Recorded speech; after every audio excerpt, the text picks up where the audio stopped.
Sa tingin nyo ba, pag merong nagbiro dito sa inyo na bomba, ano mararamdaman nyo? Ang kaparusahan nito is 5 years na pagkakakulong. Tapos, ang pay niya is 40,000. Ano yung mga uri? Paano ginagawa yung bomb joke? Sige, taas kamay. Sino makakaisip?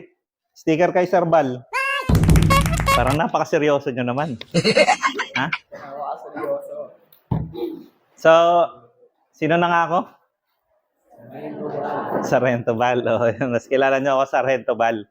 No? Pero sa PNP, si Police Corporal Jerrylan Balasabas. No?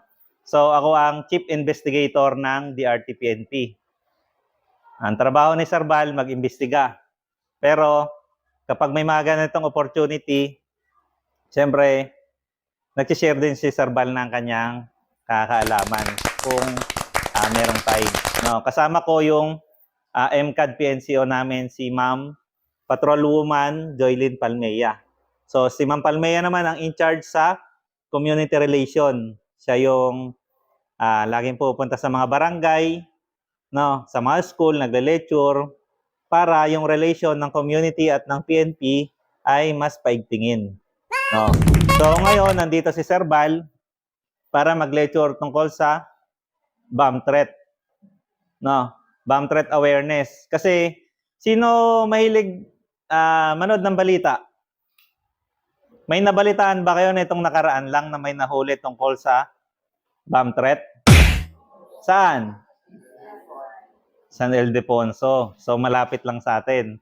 May naaresto. Yung ginawa niyang pananakot ay dito sa school sa San Ildefonso. So, inaresto dahil sa pagbibiro tungkol sa bomba. So, mahalaga itong i-lecture namin sa inyo para malaman nyo ano ba yung magiging kaparusahan kapag ka ito ay ginawa ninyo dito sa school o maging sa iba man. No? So, meron ba dito mahilig magbiro? Sino ba sa inyo mahilig magbiro? Dito sa section nyo. Sino mahilig magbiro dito? Sino, ma'am? Yeah, siya. Julian po. Ikaw pala, Julian po. Pero hindi ka naman nagbibiro tungkol sa bomba, ano? Hindi. Tama yan. Sa tingin nyo ba, pag merong nagbiro dito sa inyo na bomba, ano mararamdaman nyo? Takot? Meron bang matutuwa pag may nagbibiro tungkol sa bomba? Diba wala? Kasi syempre, buhay na yung ano dyan eh.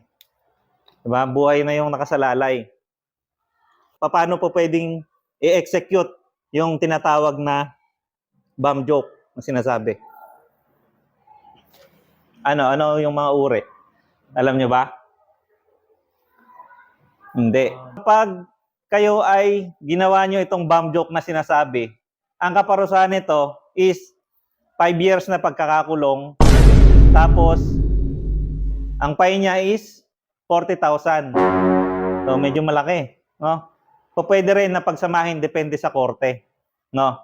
Kung gaano kabigat yung ginawa niyong pananakot, pwede na 5 years na kulong, may kasama pang fine na 40,000. No? So medyo mabigat, kaya wag na wag niyong gagawin dito sa school. No? Yung tanong ko kanina, ano-ano yung mga uri, paano ginagawa yung bomb joke? Sige, taas kamay. Sino makakaisip? Sticker kay Sir Bal. Sige sir, taas. Paano ginagawa yung bomb joke?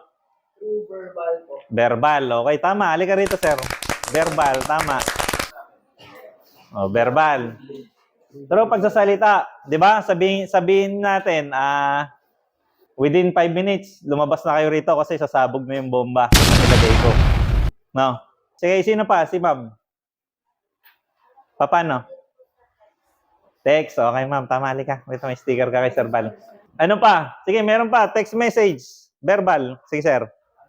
Cyber po. Tulad po Cyber, sa SI po na nag-post po sila sa... Yun. Tama. Di ba? Halika. Sticker. Tapos pag si Sir Bal lang nasa checkpoint, may sticker kayo, magpalibre kayo ng gas sa akin, ha?